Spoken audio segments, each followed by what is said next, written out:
increasingly, politicians have been employing the politics of division. While it backfired on Stephen Harper in the federal election, we're seeing it work to Trump's advantage in the U.S. As Canada continues to become more diverse, nonprofit The Pearson Centre is encouraging Canadians to engage in dialogue about social and economic issues related to public policy. Here to speak about their latest undertaking, the Pursuing Justice Project, is former Cabinet Minister and event co-chair Sandra Pupatello. Nice to see you, Marcel. Thanks so much for joining us. Sandra, tell us about the Pearson Centre and what its objectives are. Well, there are a lot of think tanks out there, and that is groups, nonprofit organizations that do this public policy development. But there aren't any in the middle of the political spectrum. You hear all about the right-wing type and the left-wing type. And I've always wanted one that's in the center. And the reason I was drawn to the Pearson Centre is it is one that is prepared to discuss economic matters. It's prepared to talk about the economy.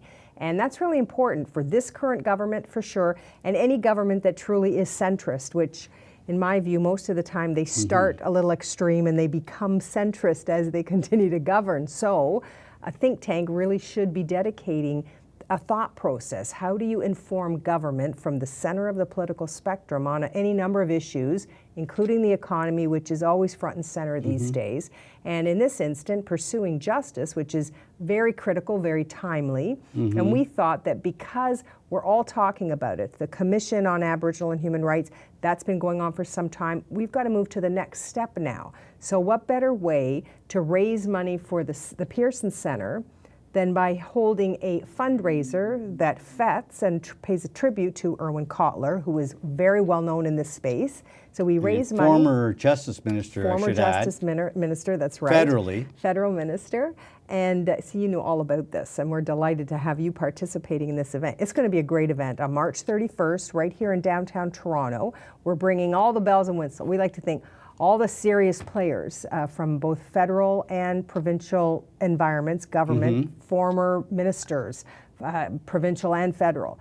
We have 4 honorary co-chairs that are our former prime ministers across the political spectrum. So it isn't a partisan event at all. So the Pearson Centre, I should point out, is federally mandated. It's based in Ottawa. It is. The centre is based in Ottawa, but our work really involves provincial governments and federal. So depending on the topic, in this instant where we're using just our former minister, Irwin Cotler, as the tributee, if you will, to raise money, to give to the centre, part of their work will be on this Pursuing Justice project, which means actually informing government by way of good public policy development on the issue of justice, how to move to that next level.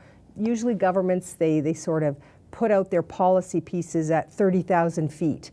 The real work is when you get into the weeds of public policy development, what can work, where you have to bring stakeholders together.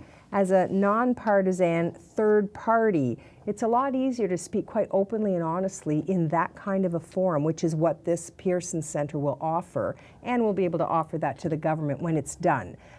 It will start rolling out these discussion papers and opportunities to talk about those details when it comes to justice for both provincial and federal governments. So we've seen several other think tanks, and you mentioned there's on the left and on the right. Right. They produce these different reports that then get circulated in the media and in government. They testify before committees and commissions, and they ramp up their policy perspective. There really hasn't till now been somewhere in the progressive center, as I'd like to describe it. Right, right. That's a good word for it, progressive center. Let me give you an example. We just held an event with our industry minister, Navdeep Bains, Economies of Tomorrow.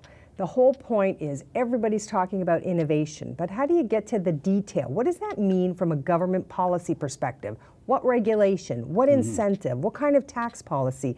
That's the kind of detail that if you just sort of throw it at the government and say, here, go be more innovative. They say, really, well, what? What actually works?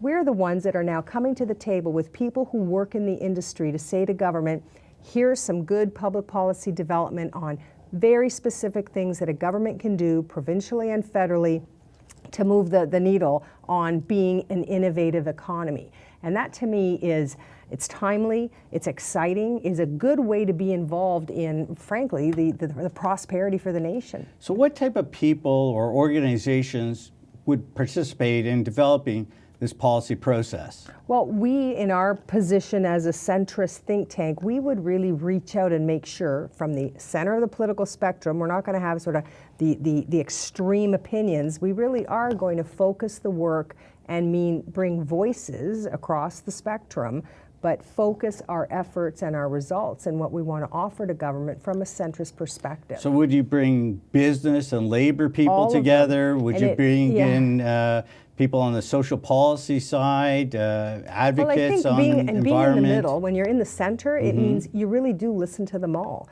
You're not all driven by the left or socialist perspective. You're not all driven from the right and only a corporate tax policy perspective. You're trying to bring it all together from a centrist perspective. If somebody wanted to get involved, has a great idea that the center should pursue, are they invited to everyone is, be and involved? I think some people are doing that now. They're saying, geez, I haven't heard of this yet, because let's face it, we're in our second year, so it's a fledgling in that it's new. Some very high-powered people that are quite involved, though, not just on fundraising, but also in the policy discussions we're having. And I'd like to tell everyone how involved you are in this center, because I think we both recognize where we came from. That was a missing voice from the middle of that spectrum that's needed here. I was delighted because finally we could take a centrist position and talk about the economy.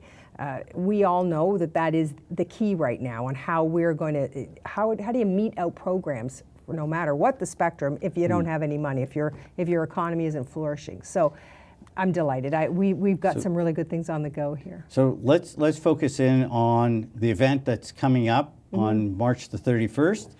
And what is the outcome of that event?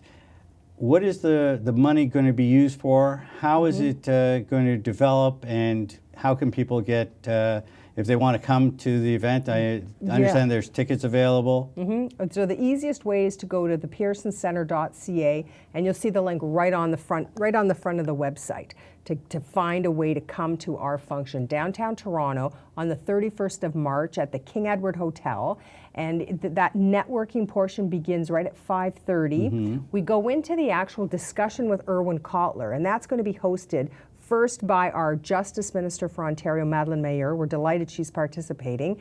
And Indira Naidu is also going to be there as part of that discussion with Irwin Cotler. Many might know that he's a former MP from the Montreal area, former Justice Minister appointed under Paul Martin. And even preceding all of that, he was one of the lawyers that worked with Nelson Mandela back in the day when he was freed. It's like a long history of serving justice in the world, not just in Canada. So Sandra, what are the broad areas that the Pursuing Justice Project will focus on? Well, there will be a number of sessions that will come across this year. Each one of them will have a different focus of debate or topic discussion where you get into the details. The Aboriginal file, the outcome of the commission, for example. How do you get government moving to the next step now? What kinds of change would be required to input those recommendations, for example? Youth and justice, and what are those issues around youth and justice today, and how do governments grapple with that? A lot of that could be provincial as well, and provincial input required. Anti-Semitism, racism, all of these are areas where they sort of are flaring up as a topic every now and then, every time you have an incident. What is government's role in taking that forward? And what about the rest of us? Sandra, looking forward to seeing you on March the 31st at the King Edward Hotel in honor of Irwin Cotler. And if anyone else is interested, again, the website is? pearsoncentre.ca. I feel like we're doing a commercial here. We are. So just go on to our website, thepearsoncentre.ca. Send us some great ideas on the policy front. But for this event, we hope that it's a spectacular success. It'll be a great tribute to a great man. Sandra Pupatello is the event co-chair for the Pearson Center's Pursuing Justice Project. We'll be back with The Point.